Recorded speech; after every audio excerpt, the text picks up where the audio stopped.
जय हिंद दोस्तों, नमस्कार। कैसे हैं आप सब लोग? उम्मीद है एकदम शानदार, ज़बरदस्त, बेहतरीन, जिंदाबाद हैं। बहुत ही बेहद खूबसूरत अंदाज में आप सभी लोग अपनी पढ़ाई कर रहे हैं और एक शानदार तरीके से आप अपनी तैयारी को लेकर चल रहे होंगे। और जैसा कि मैं आपसे अपनी हर क्लास में कहता हूं कि तैयारी के लिए जो भी ज़रूरी चीज़ें हैं आप उनको फॉलो कर रहे होंगे और एकदम बहुत अच्छे से दिल लगाकर आप अपनी पढ़ाई कर रहे होंगे। और ये भी कामना करता हूँ कि सभी एकदम स्वस्थ होंगे, मस्त होंगे, खुश होंगे, ज़बरदस्त होंगे। और बाकी आप सब लोग बताएं कैसे हैं? खुशी रहना बहुत ज़रूरी है। खुश रहिए, छोटी छोटी चीज़ों में खुशी ढूंढोगे तभी जाके थोड़ा बहुत खुश रह पाओगे। अगर हर चीज़ को बहुत ज़्यादा टेंशन ही आओगे, हर चीज़ को टेंशन लोगे, हर चीज़ की टेंशन लेके चलोगे तो बड़ी दिक्कतें हो जाएंगी। जो काम आसान है आपका वो भी मुश्किल लगने लगेगा। लेकिन अगर खुशी मन से करोगे तो मुश्किल काम भी आसान हो जाते हैं।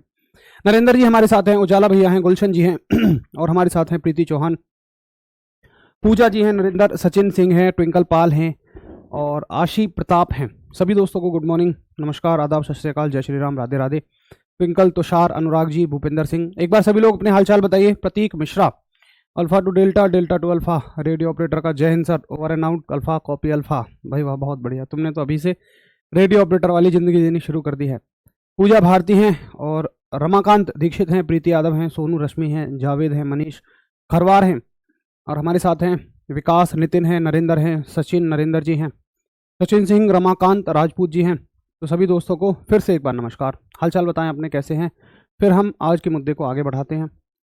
और आज पहले मैं आपसे एक बात डिस्कस कर लेता हूं आपके सिलेबस के बारे में, क्योंकि हेड ऑपरेटर और रेडियो ऑपरेटर में थोड़ी सी कुछ चीज़ें अलग हैं। देखिए, ये आपका असिस्टेंट ऑपरेटर का सिलेबस है ऊपर वाला और नीचे वाला सिलेबस आपका हेड ऑपरेटर का है। तो एक बार आप इसमें ध्यान से देखें चीज़ों को, भाई सीन टू करो।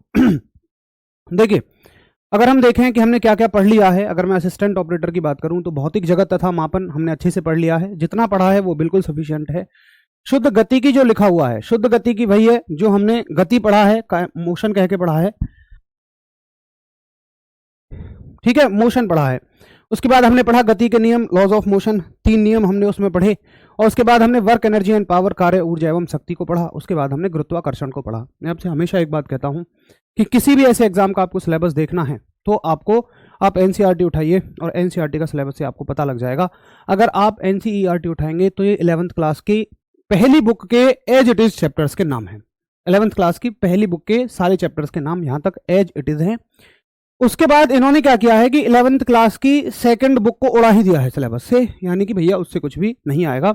आपके सिलेबस को थोड़ा सा कम करने के लिए 11th क्लास की फिजिक्स के सेकंड पार्ट को इन्होंने उड़ा दिया और यहां से जो स्टार्टिंग कर दी है आपकी, वो स्टार्टिंग कर दी है फिजिक्स की 12th क्लास के पहले चैप्टर से। कोई दिक्कत नहीं है, आज हम इस चैप्टर को पढ़ेंगे। यहां तक हमने पीछे तक कर लिया, आज हम इसको पढ़ लेंगे और ये सारे के सारे आपके 12th क्लास वाले अब चैप्टर से स्टार्ट हो जाएंगे। तो सब कुछ आपके सिलेबस के अकॉर्डिंग चलेगा। शुरुआत में मैंने थोड़े से चैप्टर ज़्यादा बता दिए थे, उनको आप इग्नोर करेंगे और अभी जो हम पढ़ेंगे बिल्कुल सिलेबस के अकॉर्डिंग पढ़ेंगे, उतना पढ़ेंगे जितना कि हमारा लेवल है।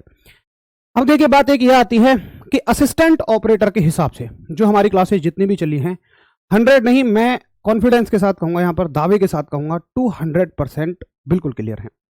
सारी की सारी क्लासेस 200% बिल्कुल अच्छी हैं। वहीं से क्वेश्चन आएंगे, उससे बाहर एक भी क्वेश्चन नहीं जाएगा। अगर आप बहुत मेहनत से उन क्लासेस को कर लेते हैं तो आपका काम हो जाता है। अब जरा चलते हैं हेड ऑपरेटर के सिलेबस की तरफ। असिस्टेंट ऑपरेटर में सब कुछ बढ़िया चल रहा है, आगे भी बढ़िया ही चलेगा। हेड ऑपरेटर में देखेंगे आप तो हमने पढ़ा यूनिट्स, उसके बाद हमने मेजरमेंट पढ़ा, उसके बाद हमने डायमेंशंस पढ़ी। यहां तक सब कुछ ठीक था। सदिश अदिश को भी हमने बहुत डिटेल में पढ़ा था। मैंने पूरी एक क्लास सदिश और अदिश के ऊपर लगाई थी जिसमें हमने हर एक चीज को अच्छे से पढ़ा था। हाँ प्रतीक, अभी हम गुरुत्वाकर्षण तक नहीं आए हैं, आज हम गुरुत्वाकर्षण को स्टार्ट करेंगे। मैंने कब कहा कि गुरुत्वाकर्षण हो गया है? बात वो सुनो जो मैं कहना चाहता हूं। उसके बाद हमने फोर्स भी पढ़ लिया और उसके बाद हमने गति के नियम भी पढ़ लिए और उसके बाद हमने कार्य, ऊर्जा एवं शक्ति को भी पढ़ लिया। अब अगला जो चैप्टर, अच्छा, रोटेशनल मोशन पे भी मैंने आपको प्रॉपर 2 क्लासेस दी, घूर्णन गति पे मैंने आपको 2 क्लासेस दी हैं, ठीक है। आगे देखें।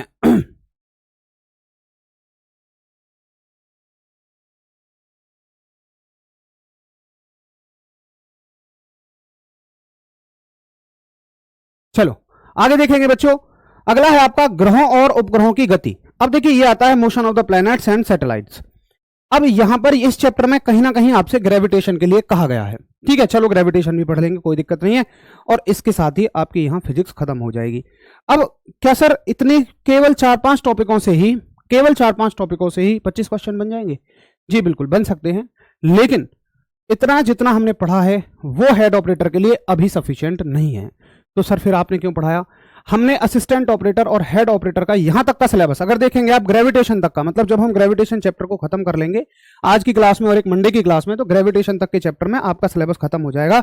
लेकिन वो पूरा सिलेबस आपके लिए सफिशिएंट नहीं है। ध्यान से सुनेंगे हेड ऑपरेटर वाले, एक बार हेड ऑपरेटर वाले बच्चे थम्स अप करें कि वो सिलेबस आपके लिए पूरा सफिशिएंट नहीं है, ये सिर्फ आपके बेसिक्स क्लियर कराएगा। अब तो सर आपने एडवांस लेवल क्यों नहीं पढ़ाया? क्योंकि भाई साहब असिस्टेंट ऑपरेटर के बच्चे भी आपके साथ थे, अगर एडवांस लेवल आपको पढ़ाया जाता तो इन बच्चों को वो चीजें कतई भी समझ में नहीं आती, इसलिए बहुत दिक्कत हो जाएगी।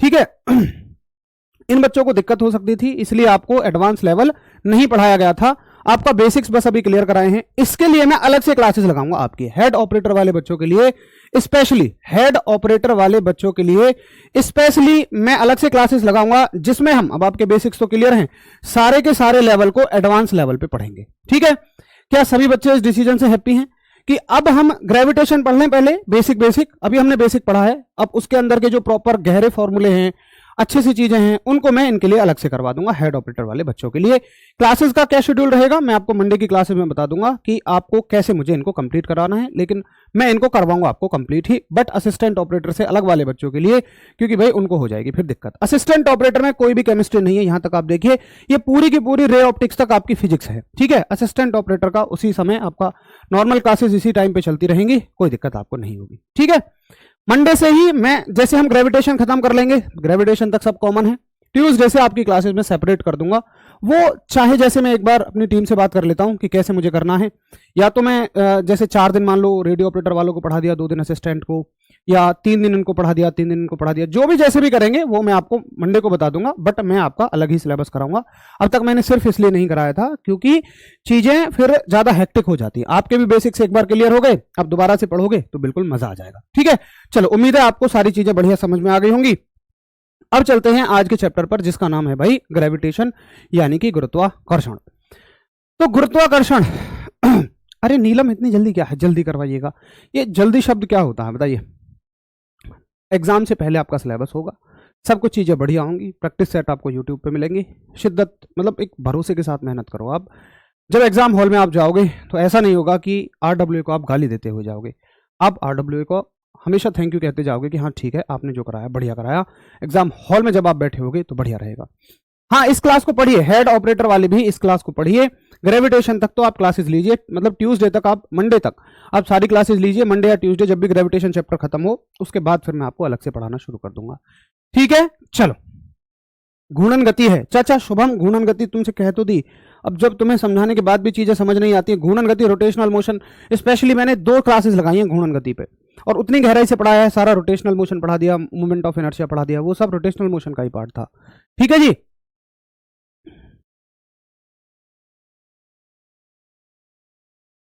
चलो आगे चलते हैं। अभी तक हम असिस्टेंट के हिसाब से बिल्कुल बढ़िया चल रहे हैं, अब चलते हैं ग्रेविटेशन की बात। गुरुत्वाकर्षण आखिर होता क्या है? तो सर न्यूटन थे, अब ऐसा आपने कहानी में सुना है कि पेड़ के नीचे बैठे थे, सेब गिरा और उन्होंने कह दिया कि भैया गुरुत्वाकर्षण होता है। देखिए गुरुत्वाकर्षण इतना बड़ा फिनोमेना है, समझिए कि आप, जैसे मैंने आपसे शुरुआत में ही कहा था कि जो प्रकृति है ना, वो सारी की सारी मिस्ट्रीज की स्टडी है, यानी कि रहस्यों का अध्ययन है।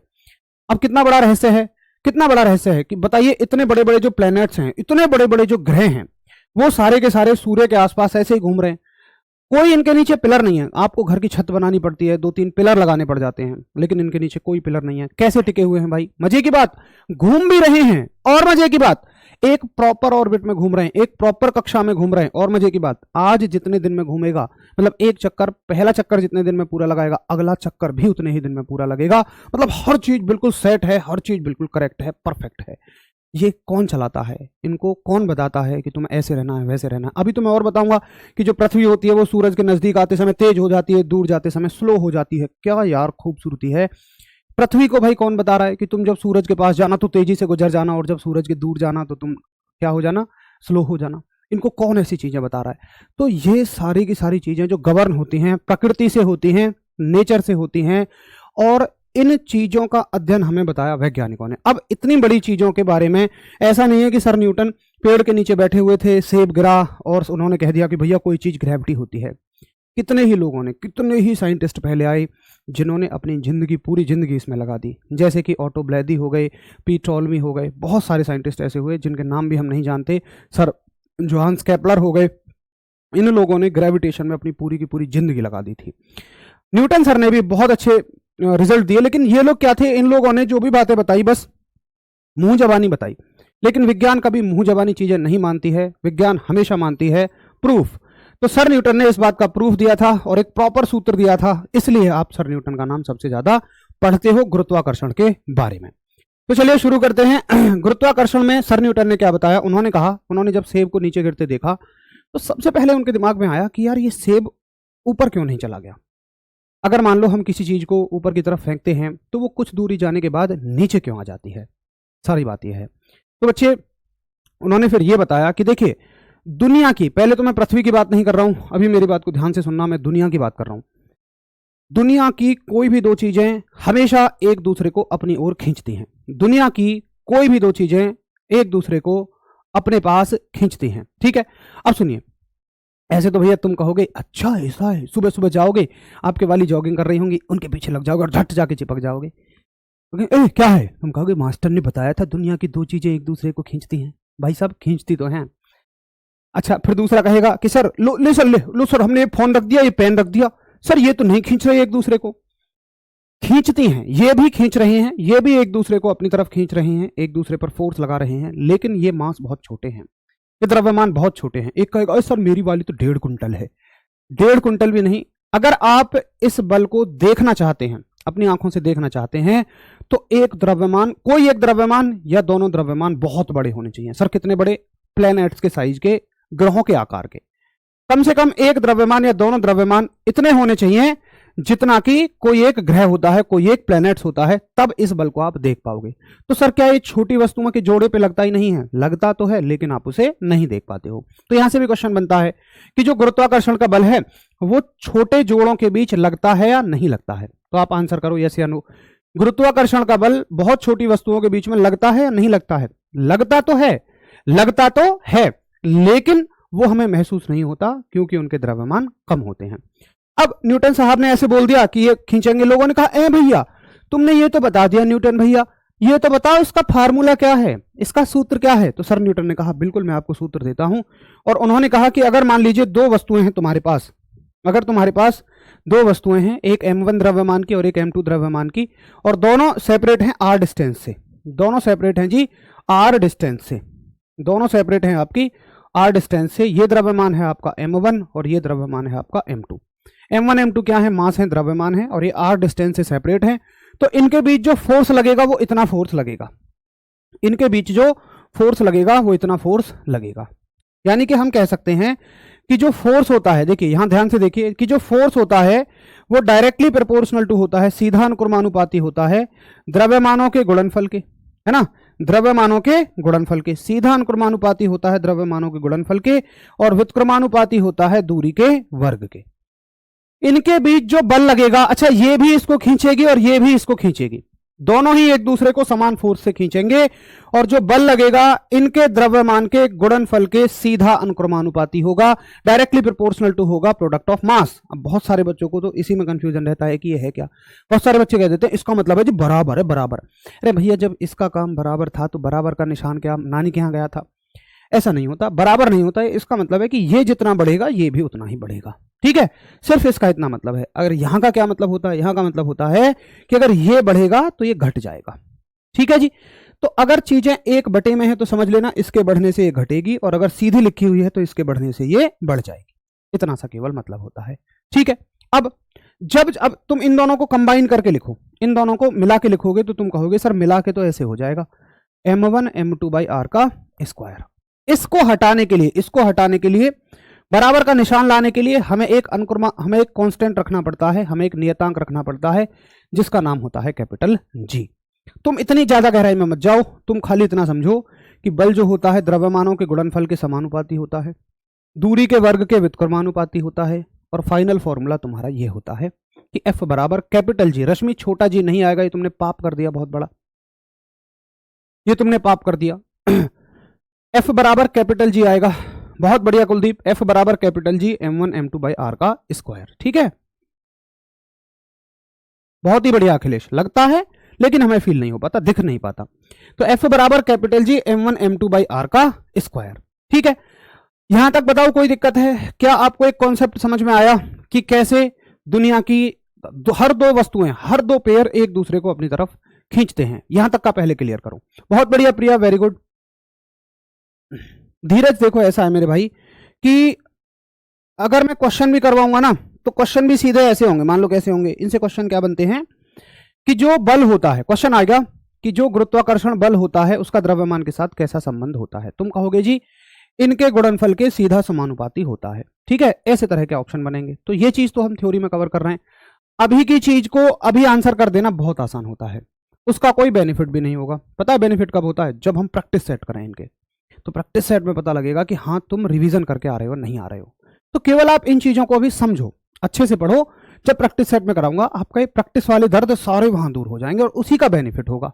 तब तो आप दिमाग पे थोड़ा जोर भी डालोगे, तब आप रिवीजन भी करके आओगे। भाई मैं कहूंगा कि मैं पहले चैप्टर के क्वेश्चन कराऊंगा, तुम यार रिवाइज करके आओगे, तो वहां बेनिफिट डबल हो जाएगा। अभी से प्रैक्टिस करोगे तो फिर एक निगेटिविटी अंदर आएगी कि यार हमने तो कर ही लिया प्रैक्टिस, तो वो तो अभी कर ही दोगे। ठीक है, चलो ग्रेविटेशनल कांस्टेंट, विशाल अभी उसकी बात नहीं कर रहे हैं हम, अभी उसकी बात नहीं कर रहे हैं। पहले अभी मैंने जी के बारे में कोई बात ही नहीं करी है। बहुत बढ़िया अखिल, वेरी गुड। चुंबक में चुंबकीय बल लगता है, शिवम चुंबक में चुंबकीय बल लगता है भाई, उसके द्विध्रुव आघूर्ण के कारण, मैग्नेटिक मूवमेंट के कारण। ठीक है, हाँ बिल्कुल।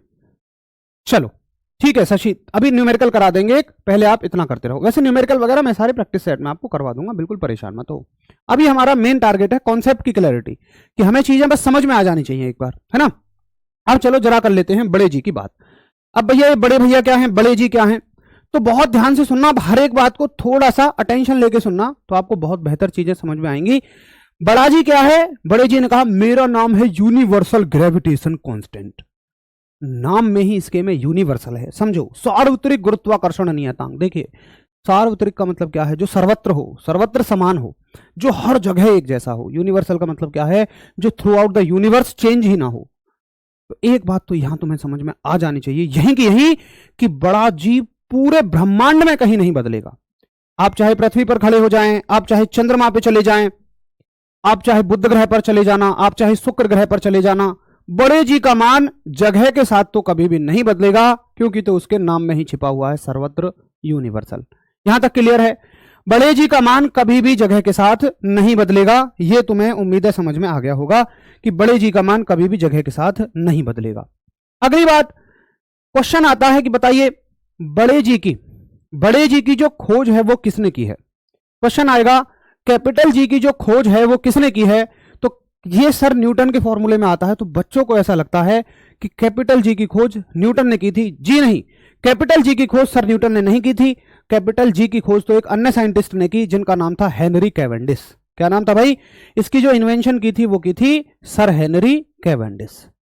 सही है, तो कंफ्यूजन नहीं होना है। जहां एग्जामिनर आपको कंफ्यूज कर सकता है, मैं पहले ही आपको उन चीजों से बचा के चल रहा हूं। हेनरी कैवेंडिश साहब ने इसकी खोज की थी। फिर क्वेश्चन आएगा कि इसका मान कितना होता है। अगर ये हर जगह फिक्स है तो इसकी एक वैल्यू होनी चाहिए। मैंने कहा बिल्कुल होती है। 6.67 गुणा 10 की पावर -11 इसका मान होता है। 6.67 गुणा 10 की पावर -11 इसका मान होता है। कोई दिक्कत है यहां तक?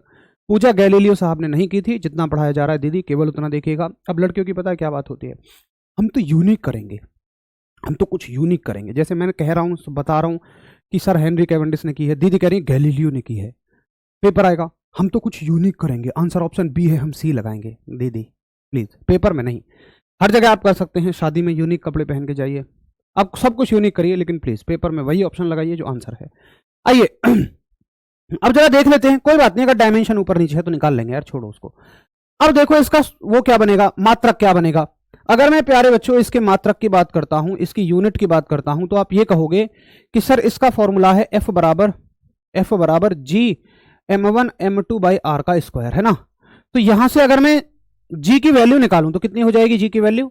तुम कहोगे सर F आर का स्क्वायर यहां पहुंच जाएगा, है ना। F आर का स्क्वायर यहां पहुंच जाएगा, और जी की वैल्यू निकालोगे तो m1 m2 नीचे आ जाएगा। भाई इतना तो आपको थोड़ा बहुत मैथ्स आता ही होगा कि f यहाँ है, r का स्क्वायर ऊपर पहुंच जाएगा, मतलब g को वैल्यू निकालना है तो g को फ्री कर रहे हैं हम, r स्क्वायर यहाँ पहुंच जाएगा, m1 m2 नीचे आ जाएगा।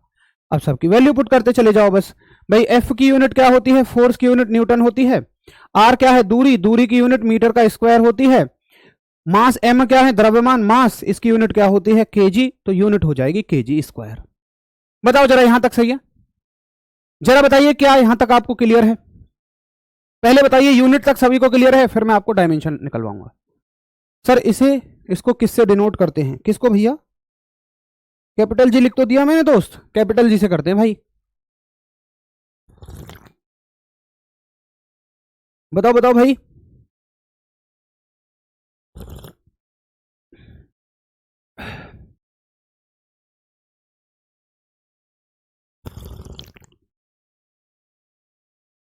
यहां तक क्लियर है सब कुछ? पहले बताओ यहां तक का सब क्लियर है? मैं चाय पी के दिखा रहा हूं तब तक आपको।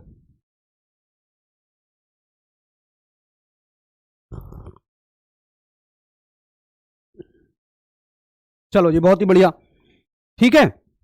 अब जरा इसकी विमा निकाल लेते हैं। अच्छा विमा कौन कौन निकाल सकता है, फटाफट से निकाल के दिखाओ। अरे भाई साहब जब जी का जो मात्रक है, मात्रक क्या निकाला हमने, न्यूटन, न्यूटन मीटर स्क्वायर और केजी स्क्वायर, तो इसकी डायमेंशन क्या होगी बताइए, इसकी विमा क्या होगी? आप कहोगे कि सर इसकी जो डायमेंशन होगी, इसकी जो विमा होगी वो ये होगी, देखो न्यूटन की विमा होती है, अब आपको याद रहना चाहिए डायरेक्ट ml/t-2, ठीक है। मीटर की क्या होती है, l की पावर 2 हो जाएगी, मीटर के लिए l लिखते हो, 2 है तो 2 हो जाएगी। किलोग्राम के लिए m लिखते हो, m की पावर 2 हो जाएगी। भाई ये आपको पहले से समझ में आना चाहिए, हमने डायमेंशन पढ़ी है अच्छे से, है ना भैया जी। अब देखिए m की पावर यहां है 1, कितनी है जी 1, ऊपर जाके हो जाएंगी -2, तो दोनों जुड़ जाएंगी। चलो भाई साहब बहुत ही बढ़िया। l की पावर यहां है 1, ये है 2, ये भी जुड़ जाएंगी, 1 + 2 हो जाएगी। t की पावर कितनी है जी -2 है, यानी कि आपका आंसर आ जाएगा, अब 1 में से 2 जाएंगे तो माइनस का 1 बचेगा, l की पावर 3 हो जाएगा, t की पावर -2 हो जाएगा। m की पावर -1, l की पावर 3, t की पावर -2, m की पावर -1, l की पावर 3, t की पावर -2, ये हो जाएगी इसकी डायमेंशन। नेहा आप हर उस चीज के पीछे क्यों जाना चाहते हैं जहां से मैं आपको बचा रहा हूं? गुड़िया विमाएं तुम कभी नहीं रट सकते हो, अगर तुम पूरे फिजिक्स की विमा रट जाओ तो मुझसे 1 लाख रुपए ले जाना तुम। और बताओ, बोलो प्रस्ताव मंजूर है? पूरी फिजिक्स में जितनी विमाएं हैं मैं तुम्हें दे रहा हूं, मात्रक दे रहा हूं, कौन सी राशि सदिश है अदिश है ये दे रहा हूं, तुम मुझसे 1 लाख रुपए ले जाना जिस दिन तुम्हें याद हो जाए। कर सकते हो इतना? अगर कोई मेरा चैलेंज स्वीकार करने के लिए तैयार है तो थम्स अप करो। कभी नहीं कर पाओगे भाई साहब तुम, अरे हमें याद नहीं हो पाएंगे यार, हम तो इतने दिन से पढ़ा रहे हैं। मैं तुम्हें बचा रहा हूं उन चीजों से जो एग्जाम में गलतियां कराती हैं, जो आपको रट्टू बनाती हैं, और रट्टू बनने के बाद आप पेपर में क्वेश्चन नहीं कर पाते हैं। मैं आपको चीजें सिखा रहा हूं ताकि चीजें आसान बने। मैं आपको एक एग्जाम्पल देता हूं हमेशा कि दोस्त, जब आपने जोड़ सीखे थे तो क्या जोड़ के 10 प्रश्न रट लिए थे, या फिर आपने एक प्रॉपर मेथड सीखा था?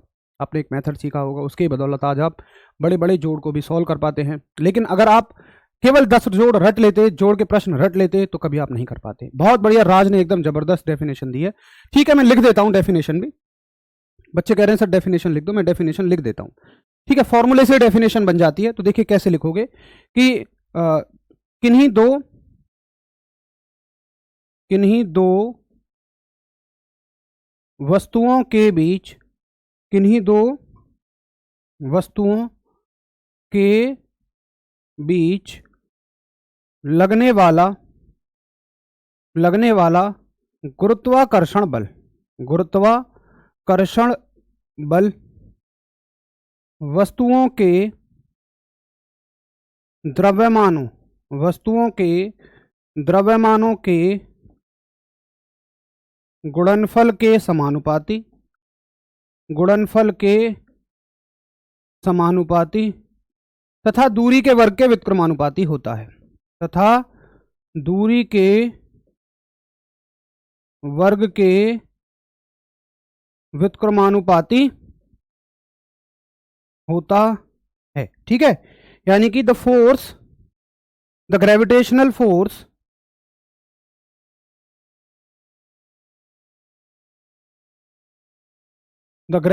Force is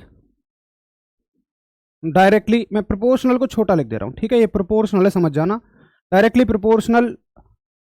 proportional to product of mass, directly proportional to product of mass and inversely proportional, समझ जाना, inversely proportional to square of the distance, ठीक है, स्क्वायर ऑफ द डिस्टेंस। ये हो गया इसका स्टेटमेंट। अब बताइए किसी को कोई दिक्कत हो? हाँ बिल्कुल, असिस्टेंट ऑपरेटर का, ये तो असिस्टेंट ही का ही चल रहा है भाई, ये असिस्टेंट का ही चल रहा है, हेड का अलग कर दूंगा मैं बस, है ना, हेड का अलग से फोल्डर बनवा दूंगा, आप बिल्कुल निश्चिंत रहो उन सब चीजों की, ठीक है जी, हमेशा नियत होता है। चलो सारी चीजें आपको समझ में आ गई कि सर इसकी जो डायमेंशन होती है वो भी हमने देख ली। अब देखिए एक मजे की बात क्या है कि जैसे जगह के साथ नहीं बदल रहा था, ये कभी भी जगह के साथ नहीं बदलता, वैसे ही इसकी जो वैल्यू है, इसकी जो वैल्यू है ये कभी भी मीडियम पे डिपेंड नहीं करेगी। इसकी वैल्यू कितनी है? 6.67 गुणा 10 की पावर -11, ये कभी माध्यम पे निर्भर नहीं करेगी। इस बात का मतलब ये है कि अगर मान लो तुम दो बॉल लेते हो या दो ग्रह लेते हो, दो प्लैनेट्स लेते हो, उनके बीच में पहले हवा है, तो जी की वैल्यू 6.67 गुणा 10 की घात -11 रहेगी। अगर तुम उनके बीच में पानी भर दोगे तब भी उसकी वैल्यू 6.67 गुणा 10 की पावर -11 ही रहेगी। अगर तुम उनके बीच में मिट्टी का तेल भी भर दोगे तो भी 6.67 गुणा 10 की पावर -11 ही रहेगी। जरा मुझे बताइए, क्या सभी आपको बिल्कुल क्लियर है? क्या कैपिटल जी के बारे में सारे फैक्ट आपको क्लियर है? ना तो ये जगह के साथ बदलेगा, ना इसकी वैल्यू मीडियम के साथ चेंज होगी, माध्यम के साथ। इसकी वैल्यू क्या होती है, इसकी मात्रा क्या होती है, इसकी विमा क्या होती है, इसकी खोज किसने करी थी, सारी चीजें आपको बढ़िया तरह से क्लियर हो गए होंगे। अरे यार एक तो तुम्हें कुछ बताओ तुम लोग भाई साहब,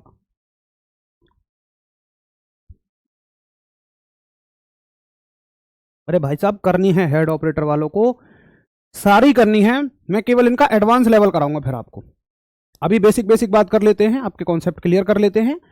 आपको भी बहुत समय हो गया है डिप्लोमा करे हुए, या आपने जो भी करा है, आपके भी बेसिक क्लियर होना जरूरी था। बेसिक क्लियर हो गए आपके सारे, अब खाली इनका एडवांस पार्ट करेंगे। ग्रेविटेशन में मैं ये सब चीजें डिस्कस नहीं करूंगा फिर आपसे, ग्रेविटेशन में मैं डायरेक्टली आपको एडवांस पार्ट पे लेके चलूंगा, ठीक है जी। बिल्कुल अखिलेश जी, कैपिटल जी का मान है। तो ये बात हो गई किसकी? कैपिटल जी की। अब चलते हैं, अब देखो अक्सर आपने एक चीज पढ़ी होगी कि कैपिटल जी में और छोटे जी में क्या अंतर होता है। अक्सर आपने एक बात पढ़ी होगी कि कैपिटल जी में और छोटे जी में क्या अंतर होता है। तो मुझे यह समझ नहीं आता कभी कि लोग कैपिटल जी की और छोटे जी की तुलनाएं क्यों करते हैं। भाई तुलना किसकी होती है? जिनमें थोड़े बहुत गुण तो समान हो, है ना, लेकिन क्योंकि इनका नाम जी है इसलिए लोग तुलना करते होंगे।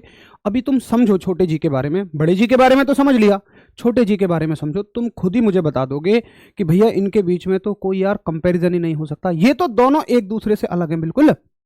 समझो कैसे, कैसे समझो, पहले सारी बातों को समझो।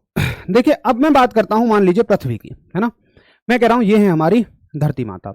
अब तुम अगर कोई बॉल वगैरह कुछ भी ऊपर उछालोगे, हर एक बात को बस समझते रहना, बॉल वगैरह कुछ भी ऊपर उछालोगे तो क्या होगा कि जैसे जैसे कोई चीज पृथ्वी के नजदीक आएगी, देखिए पृथ्वी एक फोर्स लगा रही है, तो जैसे जैसे कोई चीज पृथ्वी के नजदीक आएगी तो पृथ्वी उस पर ज्यादा बल लगाती चली जाएगी। क्योंकि ध्यान से देखो आप, हमने पढ़ा था फॉर्मूले में कि डिस्टेंस के स्क्वायर के इनवर्सली प्रोपोर्शनल टू होती है।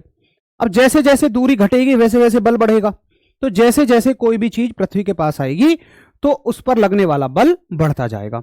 अब सुनो, अगर तुम किसी वस्तु पर बल बढ़ा देते हो, जैसे मान लो मैं दौड़ रहा हूं 10 मीटर पर सेकंड से, मेरा दोस्त है मुझ में धक्का दे दे तो मेरी गति बढ़ जाएगी। यानी कि अगर यहां पर मान लो इस बॉल की गति 10 मीटर पर सेकंड थी, तो क्या मैं ये कह सकता हूं कि जैसे ये नजदीक आ रही है इसकी गति लगातार बढ़ती जा रही है, ऐसे लगातार बढ़ती चली जाएगी। और जब मान लो, मैंने ऐसा माना है, ये कोई वैल्यू फिक्स नहीं है, मान लो कि पृथ्वी के पास आते आते इसकी गति 15 मीटर पर सेकंड हो गई, क्या आप मेरी इस बात से सहमत हैं? तो अब क्या मैं ये कह सकता हूं, अब जिन बच्चों ने पुराना अच्छे से पढ़ा है उनको मेरी बात तुरंत समझ में आ जाएगी। कौन सी बात? मैं ये कह रहा हूं कि अगर किसी भी वस्तु की गति में परिवर्तन हुआ है, अगर किसी भी बॉडी की वेलोसिटी में चेंज हुआ है तो वहां पर एक त्वरण आया होगा, एक्सेलरेशन आया होगा। क्या बताइए इस बात से आप सहमत हैं? एक्सेलरेशन होता ही क्या है, त्वरण होता ही क्या है? किसी भी वस्तु की गति में परिवर्तन, किसी भी वस्तु की वेलोसिटी में चेंज। तो जी यहां पर क्या आया होगा? एक त्वरण आया होगा। बोलो यस या नो? गति में परिवर्तन हुआ है तो क्या आया होगा? त्वरण आया होगा, यानी कि एक्सेलरेशन आया होगा। और इसी एक्सेलरेशन को तुम क्या कहते हो? ये किसकी वजह से एक्सेलरेशन आया है?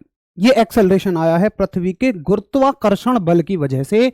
तो इसको तुम कहते हो गुरुत्वीय त्वरण। क्या कह देते हो? गुरुत्वीय त्वरण कह देते हो, यानी कि ग्रेविटेशनल एक्सेलरेशन कह देते हो, ग्रेविटेशनल एक्सेलरेशन कह देते हो। ये त्वरण आया है, ये एक्सेलरेशन आया है पृथ्वी के गुरुत्वाकर्षण की वजह से, इसलिए तुमने इसका नाम क्या दे दिया? ग्रेविटेशनल एक्सेलरेशन दे दिया, तुमने इसका नाम दे दिया गुरुत्वीय त्वरण।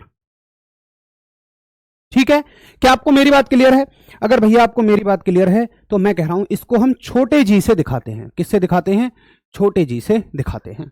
ठीक है, ये हो गया आपका गुरुत्वाकर्षण एक्सेलरेशन। एक बार आशीष यादव क्या करें असिस्टेंट ऑपरेटर में। अरे भैया आशीष, मैं चचा पहले भी बता चुका हूं, केमिस्ट्री नहीं आएगी दोस्त, उसमें केमिस्ट्री का सिलेबस नहीं है, आप बेसिक केमिस्ट्री पढ़ो, है ना। वो भी नहीं आएगी क्योंकि साइंस प्रॉपर उसमें सारा का सारा फिजिक्स का सिलेबस है, मैंने आपको दिखाया था, उसमें केमिस्ट्री नहीं है। गति में परिवर्तन की दर को एक्सेलरेशन कहते हैं। ठीक है, यहां पे आएगा एक्सेलरेशन। अच्छा, दूसरी बात मैं तुमसे ये पूछता हूं, दूसरी बात मैं तुमसे, अभी तो ये समझ में आ गया कि आया क्यों। एक बात मैं तुमसे ये पूछता हूं, मुझे बताइए, मान के चलिए आप अर्थ पर हैं, आप पृथ्वी पर हैं, ठीक। अब पृथ्वी का द्रव्यमान कुछ है, सूरज तो पृथ्वी से बड़ा है, सन तो पृथ्वी से बड़ा है। अगर तुम इसी बॉल को सन पे ले जाके डालोगे तो सन ज्यादा फोर्स लगाएगा क्योंकि उसका मास ज्यादा है। भाई फोर्स का सीधा संबंध किससे है? बल का सीधा संबंध द्रव्यमान से है। तो सन जो है, सूरज जो है, वो उस वस्तु पर ज्यादा बल लगाएगा।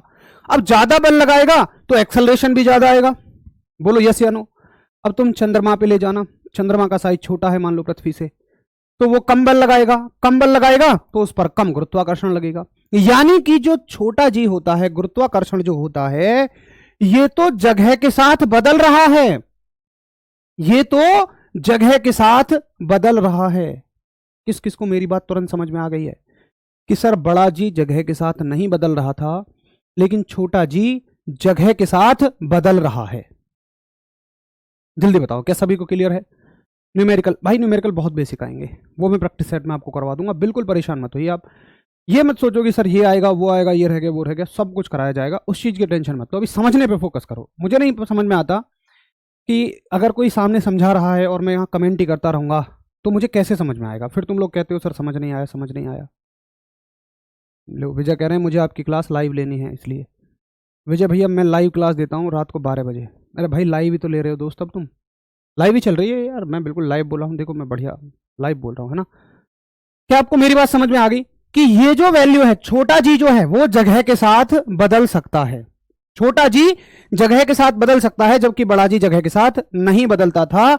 तो छोटे जी का मान जो होता है, अब पूछा जाता है कि बताइए पृथ्वी पर, पृथ्वी और चंद्रमा की तुलना करिए, तो तुम ये कहोगे कि पृथ्वी की तुलना में चंद्रमा पर छोटे जी का मान 1/6 हो जाता है।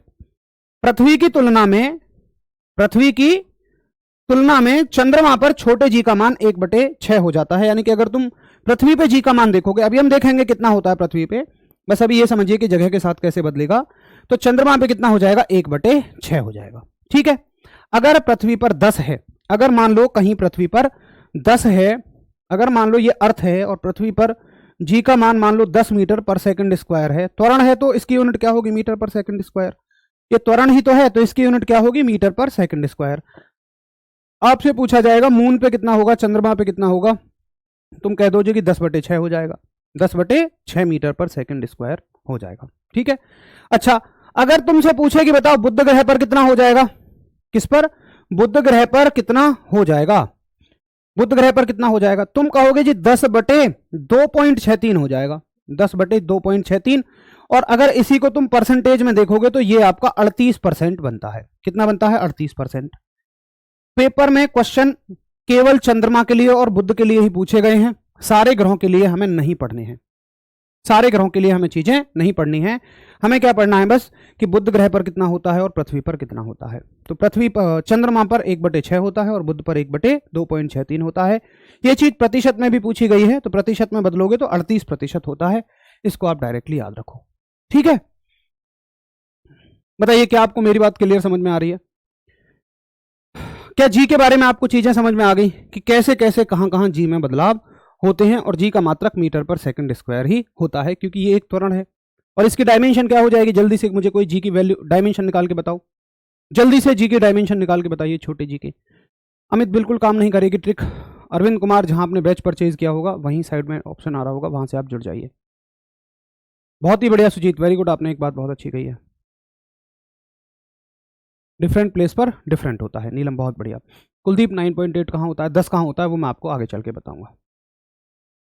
ये कुछ नहीं होता यार कि जिसमें वे और वे होता है वो दिस होती हैं, बाकी सब सदिश होती हैं, बेकार की बात है। ऑल क्लियर, चलो आगे चलते हैं। अभी इन चीजों पे ध्यान दो यार जो पढ़ाई जा रही है, तुम जाने कहां दुनिया में खो रहे हो।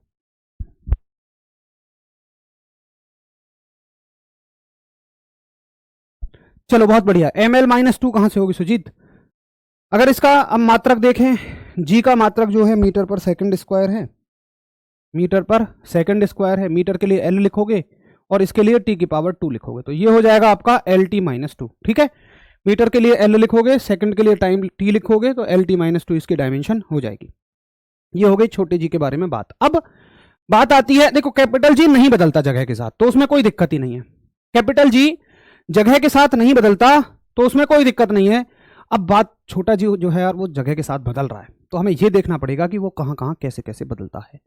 तो छोटा जी देखिए कितने तरीके से बदलता है। पहला तरीका हम पढ़ेंगे कि छोटा जी कितने तरीके से बदल सकता है, change in the value of G, G के मान में परिवर्तन। तो सबसे पहला जो तरीका है छोटे जी का वो है कि अगर तुम किसी भी ग्रह पर, मान लो हम पृथ्वी की बात ले लेते हैं, अगर तुम पृथ्वी पर, देखिए आप ज्योग्राफी के स्टूडेंट हैं तो इतनी मैं उम्मीद करूंगा आपसे कि बेसिक चीजें आपको आती होंगी। क्या क्या, मुझे बस इतना बताइए आप कि क्या आपको यह पता है इसको क्या बोलते हैं। अगर मैं इसको विषुवत रेखा बोल दूं तो क्या किसी को कोई दिक्कत होगी, कोई तकलीफ, दर्द? इस पूरी लाइन को मैं बोलता हूं विषुवत रेखा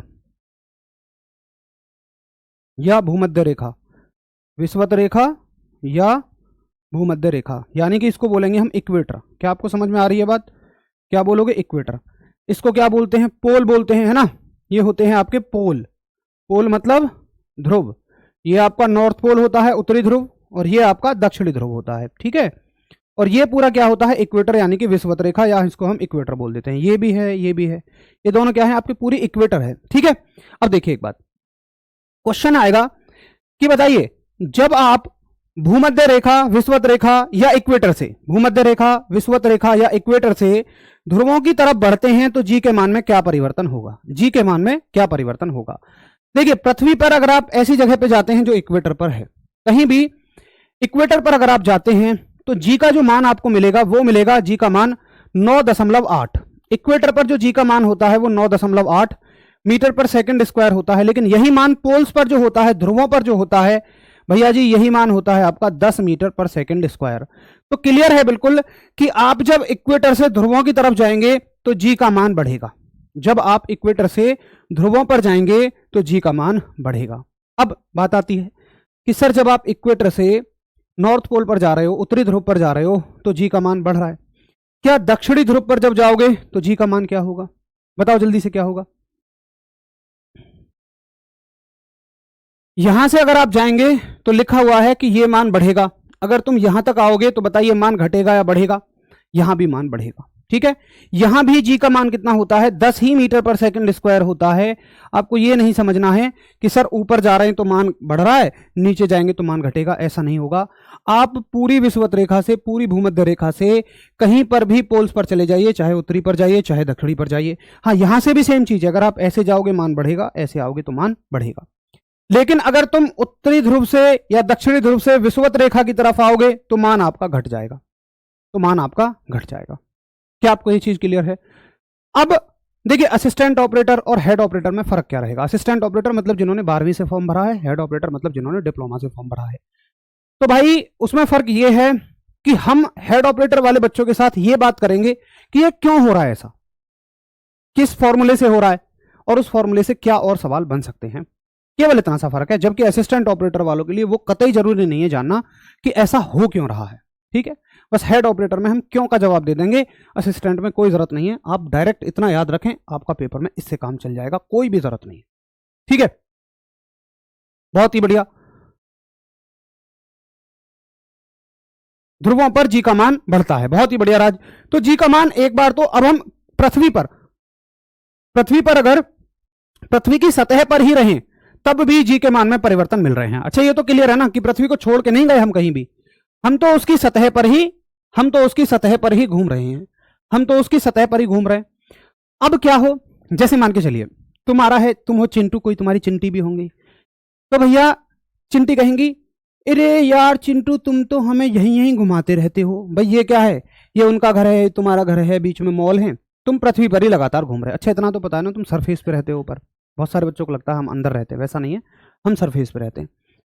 तो बच्चों को चिंटू कहेंगे, चिंटी कहेंगे तुम तो यार हमें यहीं घुमाते हो, कहीं बाहर बाहर घुमा के लाओ ना पृथ्वी से बाहर। तुम कहो बाहर कहाँ जाना है, वो कहेंगे अंतरिक्ष में चलते हैं। चलो जी एक बार चलते हैं जरा अंतरिक्ष में। अब क्या होगा अगर चिंटू और चिंटी अंतरिक्ष में चले जाएं? अंतरिक्ष का मतलब ये पृथ्वी है, हम सरफेस पे खड़े हैं, अब हम हवा में चले जाएं, आसमान में जाते रहें, आसमान में जाते रहें, फिर आसमान के बाद क्या होगा, एक समय पे आसमान खत्म हो जाएगा और अंतरिक्ष आना शुरू हो जाएगा। अंतरिक्ष का मतलब आसमान के भी पार। अब देखिए जी, ये चल दिए जी चिंटू भैया, ये चल दिए चिंटू भैया चिंटी को लेके ऊपर की तरफ, चिंटू यहां चिंटी यहां, चिंटू और चिंटी ये रहे जी। आओ, चिंटू कह रहे हैं चिंटी कैसा लग रहा है, चिंटी कैसा लग रहा है, लिख दिया करिए भैया, लिखा हुआ है देखो एक बार पीडीएफ में सारा लिखा हुआ है कि भूमध्य रेखा से ध्रुवों की ओर जाने पर जी का मान बढ़ता है तथा ध्रुवों से भूमध्य रेखा की ओर जाने पर मान जी का घटता है। Value of ji increases from equator two poles and decreases from poles to equator. सब कुछ लिखा हुआ है, एक शब्द ऐसा नहीं है जो मिस हो, ठीक है, जो नहीं रहता उसको मैं खुद लिख देता हूं, कहने की जरूरत नहीं पड़ेगी। तो चिंटू ने कहा चिंटी से, चिंटी कैसा लग रहा है बताओ चिंटी। चिंटी कहेंगे यार हमें तो कुछ ऐसा लग रहा है कि जैसे हमारा वजन कम हो गया है, जैसे हमारा वजन कम हो गया है। चिंटू कहेंगे बताओ ऐसा क्यों हो रहा है। चिंटी कहेंगे ए हमने धर्मेंद्र सर की क्लास लिया है, हम जानते हैं कि जब तुम पृथ्वी को छोड़ के ऊपर जाओगे तो जी का मान घटेगा, जी का मान घटेगा। जब तुम पृथ्वी को छोड़कर अंतरिक्ष में जाओगे तो जी का मान घटेगा, जी का मान घटेगा।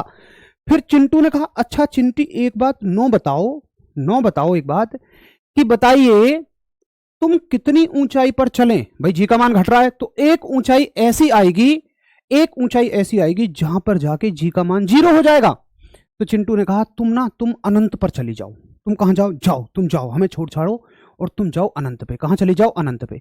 तो अगर तुम चिंटी को लेके इनफाइनाइट पर पहुंच जाते हो, अनंत का मतलब बहुत ही ज्यादा दूर, अनंत का मतलब क्या होता है, बहुत ही ज्यादा दूर, तो जी का मान 0 हो जाएगा। जितनी चीजें जो जहां 0 होती हों या अनंत होती हों उनको बड़े अच्छे से पढ़ो, वहां से जरूर सवाल आते हैं। तो इनफाइनाइट पर देखेंगे हम, अगर अनंत पर देखेंगे, अगर हम अनंत पर देखेंगे तो जी का मान क्या होता है, 0 होता है। सब चीजें क्लियर लिखी हुई हैं। इनफाइनाइट पर जी का मान 0 होता है। अब आ गए जी, वापस आ गए, अपने घर रुक गए। फिर अगले दिन फिर चिंटू ने कहा चले, फिर चलें। चिंटी कहेंगे अरे चिंटू तुम यार वहीं घुमाओगे। अब अगर हम पहले पृथ्वी से ऊपर गए थे तो अब पृथ्वी में नीचे चलें। पृथ्वी में नीचे, पृथ्वी पर नीचे नहीं ना, पृथ्वी पर नीचे का मतलब हो जाएगा जैसे मान लो ये पृथ्वी है तो इस पर तुम ऐसे जा रहे हो, लेकिन पृथ्वी में नीचे का मतलब तुम उसमें गड्ढा खोदे, तुमने उसमें गड्ढा खोदा और ऐसे उसमें भीतर घुसते हुए चले गए, ठीक है। तो अब चिंटू ने लिया फावड़ा, खोद दगादग गड्ढा खोद रहा जबरदस्त, अरे भैया इंप्रेस करना है। अब पहुंच गए थोड़े से गड्ढे में, नीचे जाके आराम से यहां बैठ गए। फिर चिंटू ने कहा चिंटी कैसा लग रहा है।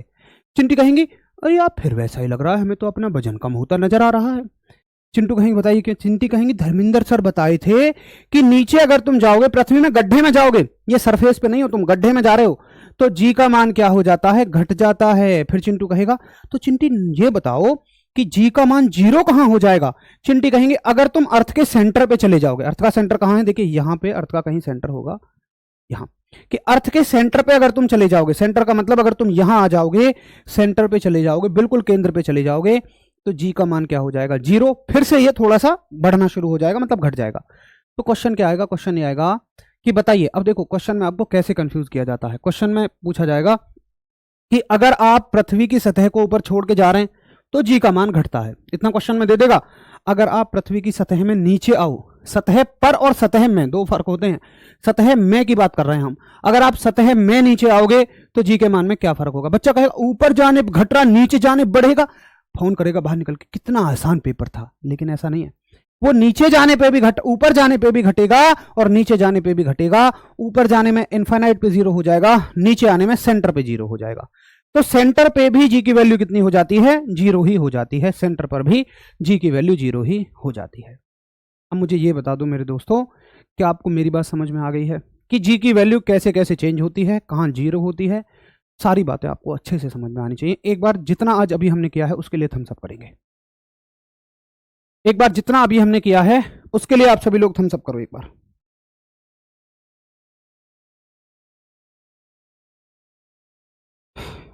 मेरे दिल के चैन, चैन आए मेरे दिल को दुआ कीजिए।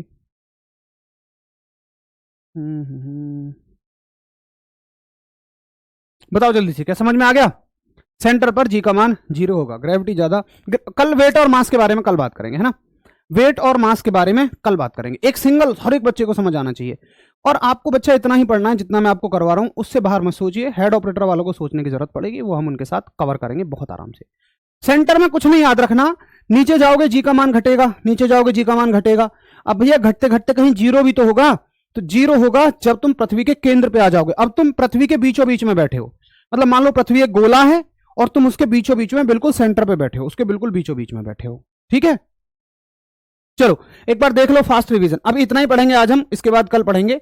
तो हमने क्या देखा था? हमने ये देखा आज कि जो सर न्यूटन ने यह बताया कि दुनिया की कोई भी दो वस्तुएं एक दूसरे को अपनी ओर खींचती हैं। हालांकि ये बात बहुत सारे लोगों ने पहले भी बताई, लेकिन सर न्यूटन ने हमें उसके बारे में एक प्रॉपर फॉर्मूला दिया, और उन्होंने कहा कि ये जो बल लगता है दोनों द्रव्यमानों के गुणनफल के सीधानुक्रमानुपाती और दूरी के वर्ग के व्युत्क्रमानुपाती होता है, ठीक है?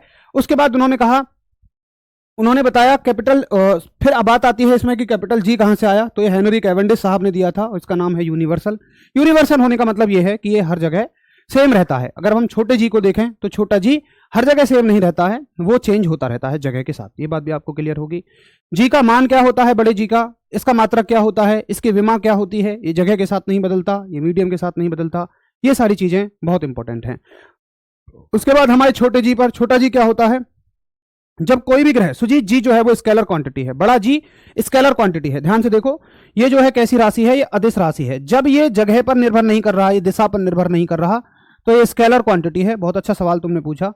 उसके बाद अगर हम छोटे जी की बात देखें तो ये क्या है कि कोई भी ग्रह जब कोई भी वस्तु किसी ग्रह के नजदीक आती है तो उस पर फोर्स बढ़ जाता है, उसकी वेलोसिटी बढ़ जाती है, यानी कि उसका वेग बढ़ जाता है, और साथ ही साथ उसका एक्सेलरेशन यानी कि त्वरण भी बढ़ जाता है। जब त्वरण उसका भैया बढ़ जाता है तो हम कहेंगे कि उस पर एक त्वरण लगता है। इसी को हम बोलते हैं गुरुत्वीय त्वरण, ग्रेविटेशनल एक्सेलरेशन, जो कि हर ग्रह के साथ बदलेगा। हर ग्रह का द्रव्यमान अलग है, हर ग्रह की कैपेसिटी अलग है चीजों को अपनी तरफ खींचने की, तो ये जगह के साथ बदल जाएगा। कहां कहां किसके लिए पूछा जाता है वो भी मैंने आपको अच्छे से बताया। अब अगर ये बदल जाता है तो हमें यह देखना है कि फिर इसकी वैल्यू कैसे कैसे बदलती है। हमने देखा विषुवत रेखा से ध्रुवों की तरफ जाओगे जी का मान बढ़ेगा। विषुवत रेखा पर 9.8 मीटर पर सेकंड स्क्वायर होता है, और वहां 10 मीटर पर सेकंड स्क्वायर होता है, ठीक है? उसके बाद ये जी कैसी राशि है? तो भैया जी क्या है? त्वरण। और त्वरण बताने की शायद जरूरत नहीं है, पहले भी हम पढ़ चुके हैं। ये एक सदिश राशि होती है, ये एक वेक्टर क्वांटिटी होती है, ठीक है? ये एक सदिश राशि है, ये एक वेक्टर क्वांटिटी है। उसके बाद अगर हम ये तो पृथ्वी की सतह पर थे, अगर तुम पृथ्वी की सतह को छोड़ के ऊपर नीचे जाओगे तो भी जी का मान घटता है, इनफाइनाइट पे जीरो हो जाता है, सेंटर पर जीरो हो जाता है, ठीक है? उम्मीद है ये सारी चीजें आपको अब तक समझ में आ गई होंगी। देखो भाई, चीजें कुछ भी मुश्किल नहीं है, पढ़ाने के चीजें बहुत आसान है, पढ़ाने के तरीके और भी आसान है। तो अगर आप थोड़ा सा मून वाला बदलो सर, 10 का 60 होगा, क्या कह रहे हो भैया? मून वाला बदल दें, 10 का 60 हो जाएगा, मून पे 60 हो जाएगा। कैसी बात करते हो यार तुम? मतलब एक ऑर्डर इंस्ट्रक्शन दे रहे हो कि सर इसको बदल दो। पहले भाई साहब कुछ वेरीफाई तो करते यार, मुझसे ये कहो कि सर इसको एक बार चेक कर लो। भाई साहब मून पे जो होता है पृथ्वी का 1/6 होगा।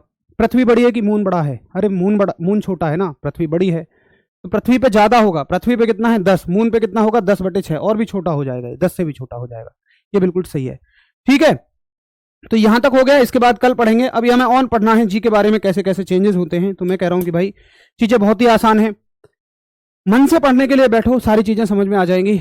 कोई भी दिक्कत हो आपको कैसी भी, तो तुरंत आप उसको पूछ सकते हैं। डाउट ग्रुप आपको दिया है, डाउट ग्रुप में बस @ लगा के टैग करना ना भूलें। तो ऐसा करने से सीधा मैसेज मेरे पास आता है। जो भी आपकी समस्याएं हैं बिल्कुल उन्हें बताइए, जरूर उन पर काम किया जाएगा। और बात यह है कि यार बहुत ज़्यादा ज़रूरत है एक नौकरी की, फिलहाल अगर आप देखा जाए तो एक बहुत ज़्यादा ज़रूरत है। और कहीं ना कहीं बहुत सारे बच्चे हैं जो पूरी शिद्दत के साथ पढ़ रहे हैं, पूरी मेहनत दिल के साथ पढ़ रहे हैं। तो आपको भी उन्हीं की रेस में अगर जाना है तो करना होगा। और मैं आपको पहले भी हालांकि ये बातें बोल चुका हूँ कि अब हमारी जो उम्र है ना वो बढ़ती जा रही है। माँ बाप उस अवस्था में पहुँचते जा रहे हैं कि वो अब ज़्यादा कमा नहीं सकते, हमारे ऊपर आश्रित हैं। तो जब हम उनके ऊपर आश्रित थे, उन्होंने अपना 100% दिया, अब वो हमारे ऊपर आश्रित होने जा रहे हैं, तो हमें भी अपना 100% देना चाहिए। बस कल को ऐसा ना हो जाए कि मान लो थोड़ी बहुत बीमारी हो, आपके पास इतने पैसे ही ना हो कि उनका इलाज करा पाएँ। ये बहुत बुरी दुविधा होगी आपके सामने, सबसे ज़्यादा बड़े दुख की सीमा होगी। तो उससे पहले जल्द से जल्द अपने आप को निकाल लीजिए, अपना 100% दीजिए, अच्छे से मेहनत करिए, ठीक है। बाकी आपको कोई भी दिक्कत लगती है ग्रुप में पूछिए। अगर यहाँ किसी का कोई डाउट रह जाता है तो मैं उसके लिए माफ़ी चाहूँगा, क्योंकि जब आप कमेंट कर रहे होते हैं तो हमारा ध्यान स्क्रीन की तरफ होता है। उसके लिए बिल्कुल भी आप ऐसे मत सोचें कि टीचर आपको इग्नोर कर रहा है। 1 मिनट के डिले से गैप से कमेंट चलते हैं, तो आप अपना टेलीग्राम ग्रुप में भेज दिया करिए। बाकी सारी चीज़ें बिल्कुल ऑन द लेवल हैं, टू द लेवल हैं, कंटेंट बिल्कुल ठीक है, कोई दिक्कत नहीं है, घबराने परेशानी की जरूरत नहीं है। आपकी जो भी चीज़ें आपको लग रही है, प्रैक्टिस हो गया, न्यूमेरिकल हो गया, वो आपका हो जाएगा प्रैक्टिस सेट में। बिल्कुल मत परेशान होइए, जब प्रैक्टिस सेट हो जाएगा ना, आप देखना कॉन्फिडेंस से भर जाओगे आप, बिल्कुल कॉन्फिडेंस से भर जाओगे आप। बस आप अभी कॉन्सेप्ट को क्लियर करते चलिए। बस वहां पे ऐसा ना हो कि मैं ये बोलूं कि जी का मान घटता है ऊपर नीचे जाने पे, तो आप सोचो सर क्यों घटता है, कैसे घटता है।